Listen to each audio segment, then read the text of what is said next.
Halo guys, assalamualaikum warahmatullahi wabarakatuh. Gimana puasa kalian, lancar nggak? Dan saya berharap sih lancar ya. Semoga kita masih diberikan kesempatan sampai ke Hari Raya Idul Fitri tahun 2025 ini. Amin. Besar dan hidup di keluarga militer itu adalah sebuah kebanggaan bagi saya. Apalagi memiliki bapak seorang tentara, hal ini yang mendasari saya mempunyai cita-cita sebagai militer juga atau Tentara Nasional Indonesia. Dan kenapa saya hari ini bersyukur nggak jadi tentara gitu? Kalau di lingkungan militer itu guys, di sana punya istilah kata tentara itu punya istri dua. Istri pertamanya adalah senjata, baru yang istri kedua, baru istri yang beneran, istri yang ibu saya. Nah, itu. Di tentara memang punya istilah seperti itu, dan hal itu adalah sebuah hal yang wajar karena tentara pun perlu untuk menjaga dan membersihkan, menyayangi senjatanya seperti istrinya juga. Disclaimer dulu, di video ini aku nggak bahas tentang hal-hal yang sedang rame di luar sana seperti revisi undang-undang TNI dan lain sebagainya. Dan ya, saya saat ini baru pulang pusko, masih seragam lengkap seperti ini, kepikiran untuk menceritakan beberapa pengalaman kepada rekan-rekan semuanya. Seragam yang saya pakai saat ini jelas sekali saya sebagai PNS dan tidak ada intervensi politik apapun. So, jadi kalau kalian mencari video-video yang mengarah pada revisi undang-undang TNI ataupun berbagai hal-hal yang mengenai politik, saya rasa skip aja video ini. Skip aja dah, skip. Saya hanya bercerita pengalaman saya, kenapa saya beruntung banget gak jadi tentara. Saya ngutip dikit-dikit dari komentar netizen ya guys, atau komentar ya masyarakat di Indonesia itu di sebuah platform atau sosial media yang ada di TikTok dan juga Instagram, mungkin sampai di X gitu ya kan. Banyak yang beranggapan bahwasanya tentara kalau di asrama itu ya jadi tukang sapu, jadi yang bersih-bersih, terus nggak ada kerjaan yang lain. Hal ini adalah statement yang menurut saya hanya melihat dari mata telanjang aja guys. Tentara itu diwajibkan bertanggung jawab kepada segala hal, setiap pekerjaan dan tanggung jawab yang mereka kerjakan gitu. Terutama pada kedisiplinan kebersihan. Dari perwira sampai ke tamtama gitu ya. Dari perwira, bintara dan tamtama semuanya memiliki kewajiban untuk menjaga kebersihan. Dan hal ini udah diterapkan semenjak mereka masih menjadi casis atau siswa. Ketika mereka sedang pendidikan pun sudah diajarkan tentang bagaimana cara menjaga kebersihan dan juga cara-caranya menjadi tentara yang baik itu seperti apa.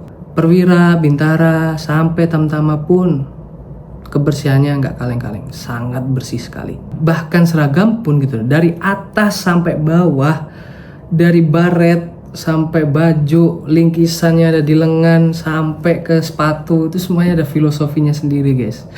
Dan hal ini sudah diatur peraturan urusan dinas dalam. Kalau saya salah bisa dikoreksi.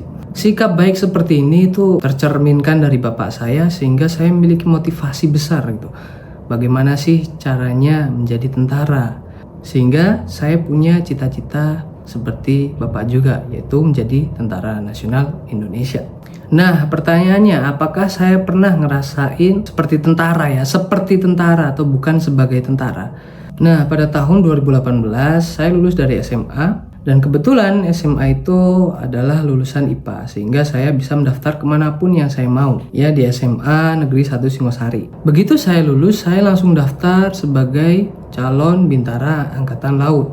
Dan ya, saya gagal di kesehatan, yaitu tentang mata saya minus.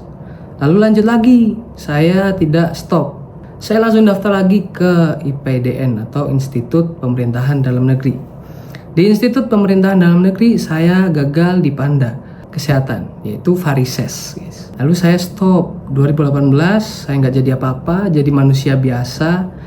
Dan disitulah saya merasa bahwasannya saya adalah anak laki-laki yang gagal gitu. Sempat merasa gagal dan juga mau ngapain saya ini. Lihat teman-teman semuanya udah pada kuliah dan juga mereka udah melanjutkan kegiatan pendidikan mereka masing-masing gitu ya kan. Dan ada beberapa teman-teman yang udah lulus dari Caba ataupun jadi tentara, bintara, tamtama dan juga perwira. Perwiranya adalah akademi militer. Ya saya sempat down gitu, saya nggak jadi apa-apa nih tahun ini. Tapi apakah saya stop? Enggak. Tahun 2019 saya lanjut lagi daftar ke cabang Angkatan Darat. Sama aja, saya gagal di kesehatan, yaitu ditetapkan saya memiliki varises lagi. Seiring berjalannya waktu itu, dari kegagalan demi kegagalan, saya selalu punya pikiran bahwasanya saya anak laki-laki, saya harus punya gaji sendiri dan saya harus bisa berdiri di kaki saya sendiri. Dari tahapan-tahapan kegagalannya tadi, apakah saya berhenti? Jawabannya enggak. Saya enggak berhenti sama sekali. Saya melanjutkan di pendaftaran Sekolah Ikatan Dinas Kementerian Perhubungan. Dan lucunya, sebelum saya mendaftar ke Sekolah Ikatan Dinas gitu ya, saya sering sekali melihat bapak-bapak dinas perhubungan gitu. Pas saya jalan-jalan, pas lagi main-main gitu ya, sama orang tua, terus jalan-jalan sama saudara gitu. Saya sering sekali untuk melihat bapak-bapak dinas perhubungan gitu. Apakah ini sebuah petunjuk gitu dari Tuhan pada saya, kamu coba daftar deh gitu. Saya mendaftar ke Sekolah Kedinasan Ikatan Kementerian Perhubungan. Dari tes awal, SKD sampai lanjut jasmani, rohani dan fisik gitu. Alhamdulillah saya tidak ada hambatan dan dinyatakan lulus sebagai taruna Kementerian Perhubungan atau taruna transportasi.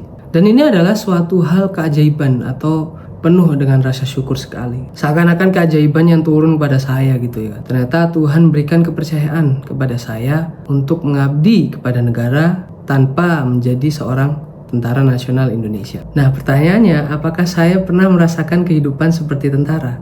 Jawabannya, pernah. Saya kuliah 4 tahun di Politeknik Selamatan Transportasi Jalan Tegal dan sistemnya sama seperti tentara, yaitu asrama. Saya dilatih pun juga sama tentara. Apel pagi juga diajarin sama tentara. Makan pagi pun diajari sama tentara. Olahraga pagi pun diajarin sama tentara. Pengasuh saya adalah seorang tentara. Dan apakah saya di asrama menjadi babu? Jawabannya enggak. Saya di asrama menjadi seorang taruna yang proyeksinya ketika lulus saya menjadi aparatur sipil negara yang berdedikasi dan disiplin. Sama seperti tentara kan, disiplin adalah kunci. Dari bangun pagi, lalu sholat ibadah pagi, lalu olahraga pagi, sampai makan pagi, apel pagi, sampai ke kuliah, lanjut dari kuliah ke makan siang, lalu lanjut lagi ke ibadah, olahraga sore sampai apel malam, semuanya diatur dengan peraturan urusan dinas dalam. Dari seragam sampai saya pakai topi mood sampai ke bawah sepatu saya wajib untuk bersih dan rapih. Jadi jawabannya, apakah saya pernah menjadi kehidupan seperti tentara? Saya pernah merasakannya. Jadi apa inti video ini gitu ya? Video ini ya sama seperti channel saya gitu. Namanya langkah pikiran. Setiap langkah yang kita ambil itu dipengaruhi oleh cara berpikir kita. Gagal itu bukan sebuah akhir menurut saya. Bahkan kegagalan itulah yang membuat kita memiliki pengalaman dan pembelajaran yang berharga untuk menjadi pribadi yang lebih baik lagi. Kalau waktu itu saya gagal dan saya sedih, saya nggak mau usaha lagi, saya nggak mau coba lagi daftar gitu, mungkin saya nggak akan jadi seperti sekarang. Ya sekarang, seperti sekarang. Di umur 20-an saya bisa berhasil menjadi aparatur sipil negara Kementerian Perhubungan dengan golongan 3A. Jangan pernah kalian stop di tengah jalan hanya karena gagal. Gagal itu adalah bagian proses kehidupan kita guys. Dan kita harus terus melangkah dari kegagalan itu. Seperti saya, apa yang saya cita-citakan untuk menjadi TNI mungkin adalah sesuatu hal yang gak saya butuhkan, tapi Tuhan tahu apa yang saya butuhkan. Dan hal-hal ini yang saya dasari bahwasanya saya gak mau untuk berhenti berjuang. Jadi gimana teman-teman tentang cerita saya kali ini? Terima kasih udah dengerin cerita saya, dan semoga apa yang saya ceritakan bisa jadi motivasi pada teman-teman sekalian. Semoga bisa memberikan inspirasi pada rekan-rekan sekalian semuanya. Kalau kalian semua suka dengan video ini, silahkan di like. Dan jangan lupa untuk komen juga, di subscribe juga, dan di share ke teman-teman sekalian. Sampai jumpa di video selanjutnya. Assalamualaikum warahmatullahi wabarakatuh. Minal aizin wal faizin, mohon maaf lahir dan batin.